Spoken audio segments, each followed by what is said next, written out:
So I've been moving around a lot in the past few years. I sort of moved between rentals a lot as a teenager, and then I also was like an emo kid growing up, so I wanted to make it out of my small town and into the big smoke, like every A Day to Remember song tells you to do. And then it wasn't until maybe a month ago I realized that the big smoke isn't for me anymore. Housing hasn't really been like a stable thing for me as an adult, just because of like financial means, especially with the rental crisis in major cities like in Melbourne at the moment. It is pretty rough to find a place.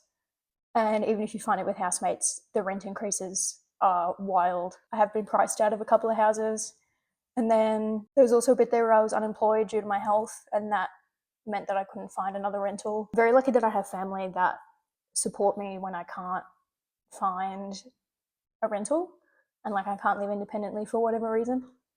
So I've been able to like yo-yo between living in Melbourne and coming back to my hometown and to live with my family. I moved again recently. I did move back to my hometown, but it's my first time like living independently in my hometown, because every other time I've lived here, it's been with family. Like I've been with my dad or my brother or something. So I haven't really tried living independently in my hometown before.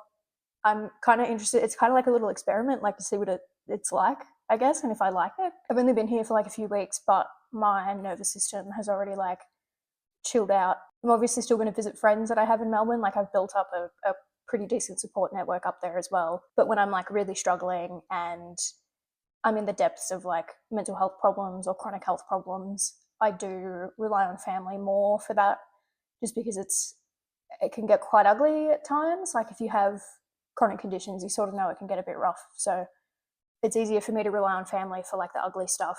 And then if I just need like basic social support, I'll go to my friends. It's not that I don't trust my friends with that. It's that I don't want to burden them with it, because it can get pretty full on. So yeah, I think being closer to family is going to be better for my health long term and like day to day, which is part of the reason why I moved back. It's kind of funny because half the reason I wanted to leave my hometown as a teenager and young adult was because there's nothing to do here. And then I have just moved back because there's nothing to do here. Like I like how quiet it is now. So it's kind of funny to think about like being a city rat for maybe like 3 years and then just being like, you know what, I'm over it.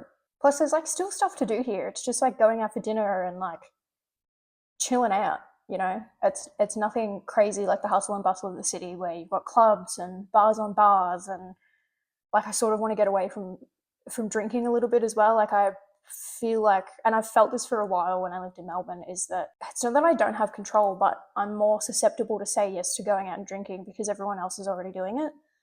Whereas again in the hometown, like yeah, there's people that do that, but it's usually a younger crowd. And like I don't have a lot of friends here. Like I'm kind of just hanging out with my family, which is really nice. But yeah, I find that the clubbing and like party scene up in Melbourne sort of continues in older generations, and it's kind of like I don't really want to do that anymore. Like I might have a big night here and there, but like I'm kind of over the whole going out and getting drunk every weekend. Like it's just I just don't want it anymore personally. There were a couple of times where I had to move out of places that were sort of out of my control. I sort of touched on it earlier. Basically, the first place I moved into out of home um, was like a beautiful house in a pretty popular part of Melbourne.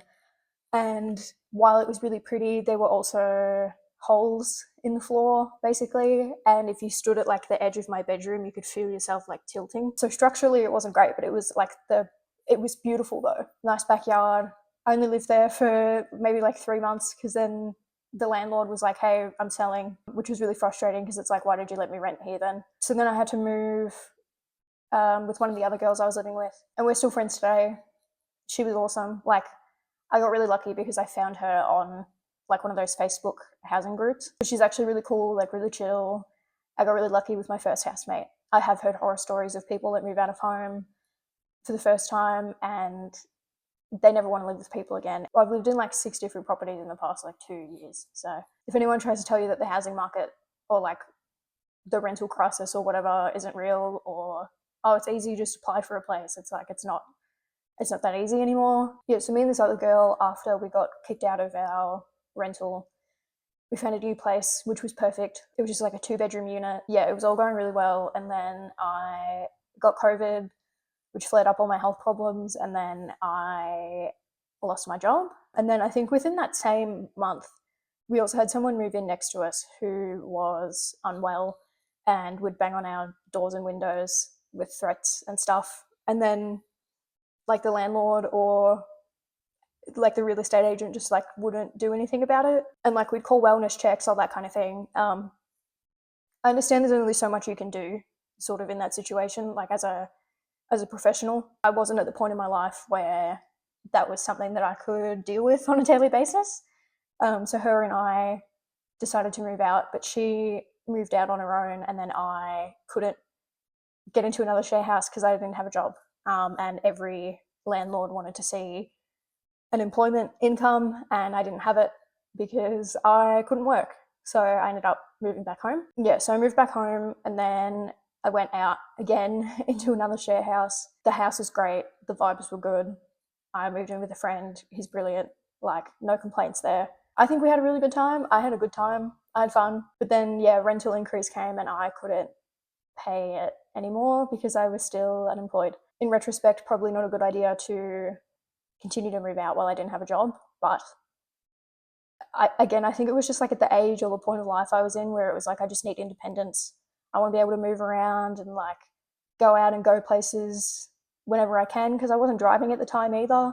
And public transport in the hometown isn't that good. So like I couldn't really leave the house on my own. So yeah, I moved back up to Melbourne, rent increase came, and then I moved back home again. And then same thing, except this time I had a job.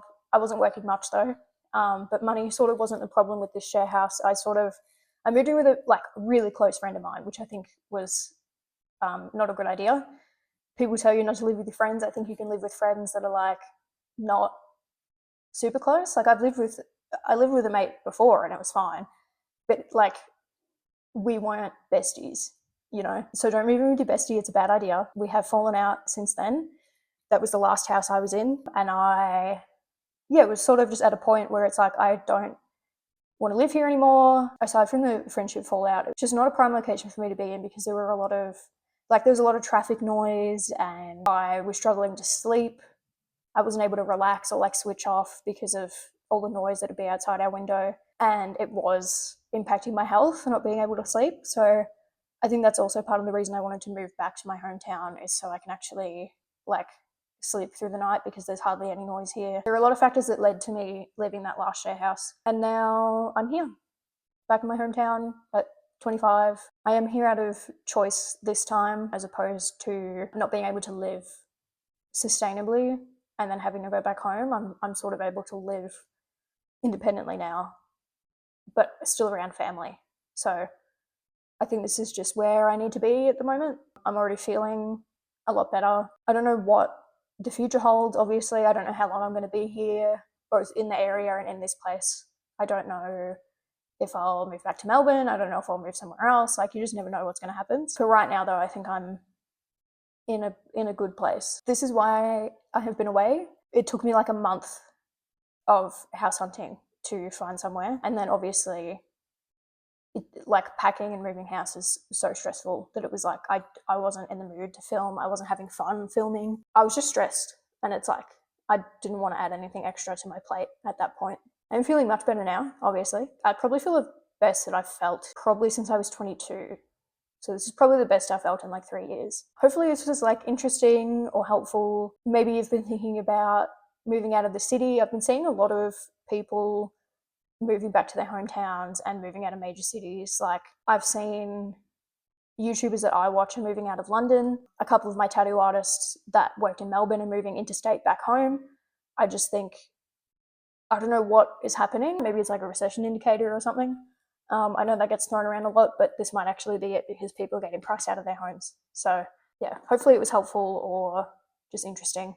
I know that I'm a sticky beak and I like to watch people's videos of life updates because I'm nosy. Even if it's someone I've never watched before, I will put it on because I want to know what's going on. Maybe I started the trend of moving back to your hometown.